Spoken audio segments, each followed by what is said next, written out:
यत्र नार्यस्तु पूज्यन्ते रमन्ते तत्र देवता, अर्थात जहाँ नारियों की पूजा होती है वहाँ देवता निवास करते हैं। बहुत स्वागत है आप सबों का द फैली और फैमिली मैन में।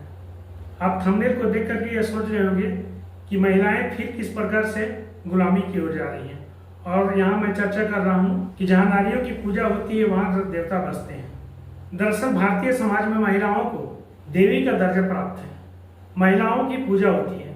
हालांकि वर्तमान में महिलाओं की स्थिति को देखकर, महिलाओं की खुली स्वतंत्रता को देखकर मन में यह जिज्ञासा होती है कि क्या प्राचीन काल से ही महिलाओं को इस प्रकार से खुली स्वतंत्रता थी जैसा कि आज है।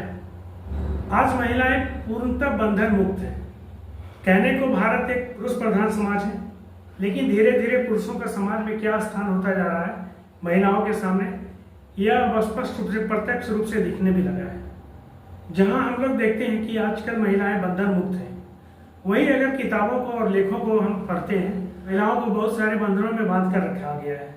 यहाँ पर यह भी चर्चा करना आवश्यक है कि सुप्रीम कोर्ट ने 2018 में भारतीय दंड संहिता की धारा 497 को निरस्त करके व्यभिचार को अपराध से मुक्त कर दिया, जिसका लाभ महिलाओं ने भी उठाया। वास्तव में महिलाओं की स्थिति में समय दर समय परिवर्तन होता रहा है। कुल मिलाकर देखें तो सिंधु घाटी सभ्यता के दौरान से ही महिलाओं के संबंध में कुछ साक्ष्य प्राप्त हुए हैं। हालांकि यह बात भी सच है कि सिंधु घाटी की सभ्यता के लिखित साक्ष्य मौजूद नहीं है, लेकिन इतिहासकारों का मानना है कि सिंधु घाटी सभ्यता के दौरान महिलाओं की स्थिति बहुत अच्छी थी। पुरातत्व में जो सामग्री प्राप्त हुई है उसके आधार पर यह दावा किया जाता है कि महिलाएं स्वतंत्र थी और श्रृंगार को प्राथमिकता दी जाती थी। पुरातत्व में कई देवी देवताओं की मूर्तियां मिली हैं, जिससे इस बात का अंदाजा लगाया जा सकता है कि महिलाएं उस दरमियान देवी देवताओं की पूजा करती थी और उन्हें धार्मिक स्वतंत्रता थी। और जब वैदिक काल को देखते हैं तो वैदिक काल में भी महिलाओं की स्थिति बहुत अच्छी थी, जिसे महिलाओं की बेहतरीन स्थिति कह सकते हैं। यह वही काल था जिसमें ऋग्वेद की रचना की गई। ऋग्वैदिक काल में महिलाओं को समानता का अधिकार था। धार्मिक अनुष्ठानों में महिलाओं को बराबरी का दर्जा प्राप्त था। उदाहरण स्वरूप हम रामायण काल को देख सकते हैं, जिसमें भगवान राम जितने भी अनुष्ठान करते हैं उसमें माता सीता को भगवान राम ने अपने साथ रखा। जब माता सीता उपलब्ध नहीं थी तब उनकी प्रतिमा का इस्तेमाल किया गया, यानी कि महिला को बहुत ही सम्मान के साथ बराबर का दर्जा प्रदान किया गया। ऋग्वैदिक काल में संपत्ति में महिलाओं को समान अधिकार प्राप्त था। शिक्षा के क्षेत्र में भी महिलाओं को समानता का अधिकार प्राप्त था। उन्हें शिक्षा ग्रहण करने, अपना भविष्य बनाने तथा शिक्षिका के रूप में कार्य करने का अधिकार प्राप्त था। ऋग्वेद में कई सारी महिला विदुषियों का वर्णन है, जिसमें लोपामुद्रा, घोषा, अपाला इत्यादि शामिल है। हालांकि यह भी सत्य है कि वैदिक काल पुरुष प्रधान समाज था। महत्वपूर्ण पदों पर पुरुषों का अधिकार था। अगर कन्या इकलौती संतान होती थी तो उन्हें पिता की संपत्ति में अधिकार था। उस दौरान स्त्रियों का विवाह वयस्क होने के बाद ही होता था। उस दरमियान में बाल विवाह की कोई प्रथा नहीं थी। स्त्रियों में पुनर्विवाह का भी प्रचलन था, जो कि उस दौरान उनकी स्थिति को बेहतर बनाता था। वैदिक काल में शिक्षण प्रणाली बहुत ही बेहतरीन थी और विकसित थी। मुख्य रूप से वेद पढ़ाया जाता था। प्राचीन भारतीय ग्रंथ समाज में महिलाओं की स्थिति और उनके प्रभाव का लगातार वर्णन करते हैं। महाभारत में जहाँ द्रौपदी का प्रभावी चित्रण है, वहीं वाल्मीकि के रामायण में भी सीता के प्रभाव को बेहतरीन तरीके से दर्शाया गया है। सीता का स्वयंवर इस बात का भी गवाह है कि महिलाओं को स्वयं से अपने पति चुनने का अधिकार प्राप्त था। वैदिक काल की महिलाएं दार्शनिक और बुद्धिजीवी के महत्व को भी हासिल करती थी। और जब उत्तर वैदिक काल में आते हैं तो यहाँ महिलाओं के अधिकारों का कहीं न कहीं हमें ह्रास नजर आता है। उनकी स्थिति में गिरावट होनी शुरू हो जाती है। इसी काल में सामवेद, यजुर्वेद और अथर्ववेद को लिखा गया था। महिलाओं के सम्मान में तो कोई कमी नहीं आई, लेकिन सामाजिक बुराइयां हावी होने लगी। यह वह कालखंड था जब समाज में बाल विवाह, बहुपत्नी प्रथा, वेश्यावृत्ति, देवदासी, भ्रूण हत्या, पर्दा प्रथा आदि शामिल है। उत्तर वैदिक काल के ही आखिरी चरण में समाज में सती प्रथा का भी प्रचलन प्रारंभ हो चुका था। बड़े घरानों में एक पुरुष की कई पत्नियां होती थी, जो धीरे धीरे चल के छोटे घरानों में भी एक आदर्श बन गया। छोटे घराने के लोगों ने भी बहुपत्नी रखना प्रारंभ कर दिए। इसी कालखंड के दौरान स्त्रियों के पैतृक संपत्ति में कटौती की जाने लगी। इसी काल में मैत्री और गार्गी जैसी बुद्धिजीवी महिलाओं का भी जिक्र आता है। उत्तर वैदिक काल में महिलाओं के धार्मिक अधिकारों को भी सीमित कर दिया गया, जिस प्रकार से ऋग वैदिक काल में महिलाओं को पूर्ण स्वतंत्रता थी, अब यहाँ उसकी स्वतंत्रता को कम कर दिया गया। और जब मौर्य काल आते हैं तो मौर्य काल में हम देखते हैं कि महिलाओं की स्थिति उत्तर वैदिक काल की अपेक्षा बेहतर थी। इस काल में महिलाओं को काफी हद तक स्वतंत्रता प्राप्त थी। इसके साथ ही उन्हें पुनर्विवाह और नियोग की भी अनुमति प्राप्त थी। हालांकि मौर्य काल में ही दहेज प्रथा के प्रचलन की शुरुआत हुई। इस काल में स्त्रियां घरों में रहा करती थी। इसके अलावा मौर्य काल में स्त्रियों का उपयोग गुप्तचर के रूप में किया जाने लगा और साथ ही स्त्रियों को सम्राट का अंगरक्षक के कार्य में भी लगाया जाने लगा। जैसा कि हमने कहा मौर्य काल में स्त्रियों की स्थिति उत्तर वैदिक काल से बेहतर थी, तो मौर्य काल में स्त्रियों को धार्मिक स्वतंत्रता प्राप्त थी, साथ ही साथ उन्हें शिक्षा का भी अधिकार प्राप्त था। लेकिन मौर्य काल के बाद की स्थिति को अगर हम देखते हैं, मौर्य काल के बाद भारत में कई आक्रांता आए। इस दौरान महिलाओं की स्थिति पर काफी असर पड़ा। उनकी आर्थिक, सामाजिक और व्यवहारिक स्थिति काफी खराब होने लगी। महिलाओं को पुरुषों की दासी के रूप में रखा जाने लगा। जब पुरुष आदेश देते थे उसके बाद ही महिलाओं को किसी कार्य करने की स्वतंत्रता प्राप्त थी। अन्यथा जब तक पुरुषों का आदेश प्राप्त नहीं होता था, महिलाओं को कुछ अपने मर्जी से कुछ करने का अधिकार प्राप्त नहीं था। मुगल काल आते आते महिलाओं की दशा बिल्कुल ही खराब हो गई और उन्हें पर्दे के पीछे रहना आवश्यक हो गया।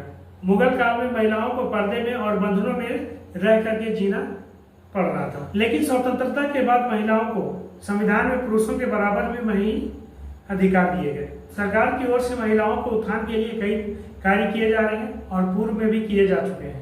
राजनीतिक, धार्मिक, सामाजिक और आर्थिक क्षेत्र में भी महिलाओं ने स्वतंत्रता के बाद अपना दबदबा दिखाया। लेकिन साथ ही साथ अपराध के क्षेत्र में भी महिलाओं ने अपना दबदबा दिखाया है।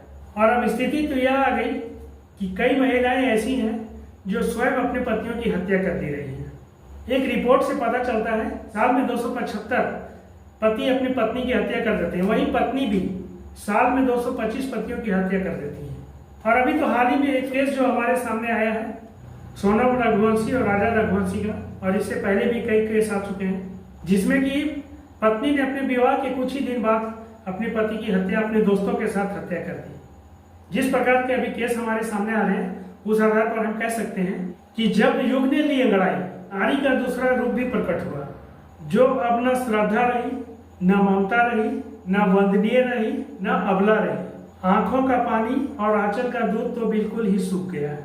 तो इस प्रकार से हम देखते हैं कि प्रारंभ से अगर हम जाते हैं सिंधु घाटी सभ्यता या फिर ऋग वैदिक काल में, तो उस दरमियान महिलाओं की स्थिति काफी अच्छी थी।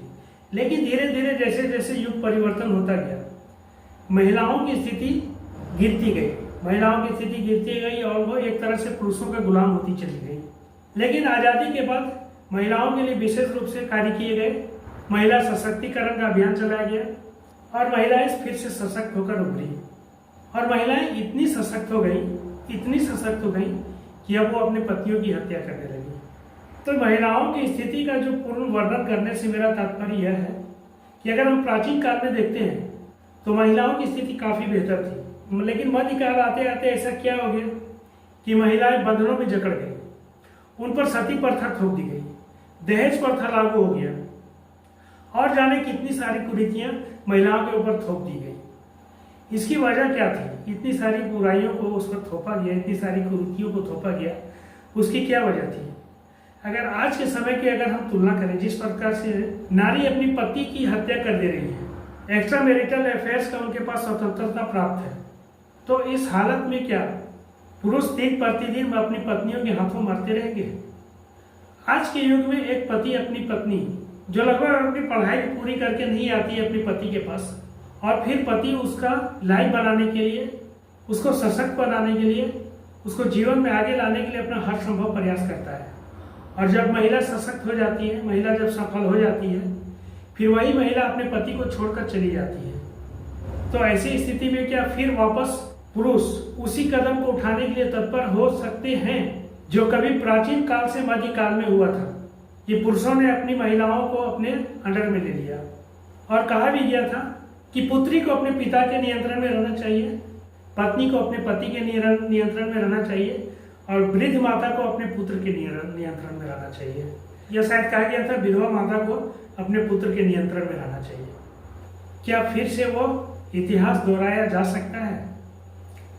आपको ऐसे कई केस मिलेंगे। कुछ केस जो हमारे पास आते हैं जहाँ हत्या हो जाती है, या फिर एक केस आया था आलोक मौर्य और ज्योति मौर्य का। ज्योति मौर्य एक सफल महिला बनी विवाह के बाद, और उसमें उसके पति का बहुत योगदान था। लेकिन विवाह के बाद उसने अपने पति आलोक मौर्य के साथ किस प्रकार का व्यवहार किया, ये पूरी दुनिया ने देखा। और चूंकि आप देख रहे हैं हमारे चैनल का नाम है द फेलियर फैमिली मैन, यहाँ पे मैं एक ऐसे पति पत्नी का जिक्र करूंगा जिसमें पति ने अपनी पत्नी को सफल बनाने के लिए हर संभव प्रयास किया, कोई कसर नहीं छोड़ी। और जब पत्नी सफल हुई, उसके बाद उसकी पत्नी ने उसके साथ क्या व्यवहार किया, इसकी चर्चा मैं करूंगा इस चैनल पे, इसलिए जुड़ जाइए हमारे साथ। और आप भी अपना मंतव्य दीजिए कि क्या वास्तव में महिलाएं फिर से गुलाम हो सकती हैं। क्योंकि मैं जिस कहानी को आपके सामने रखने जा रहा हूँ, एक असफल गृहस्थ की कहानी। वह व्यक्ति आज अपने बच्चों के लिए, अपनी पत्नी के लिए दर दर भटक रहा है, और जिस पत्नी को सशक्त बनाने के लिए उस पति ने अपनी पूरी ताकत लगा दी, वो पति आज किस हाल में है, ये जानने के लिए प्लीज़ चैनल को सब्सक्राइब कर लीजिए, वीडियो को लाइक कर दीजिए। लेते हैं आपसे विदा, मिलते हैं फिर से नई वीडियो में आगे की कहानी को लेकर। धन्यवाद।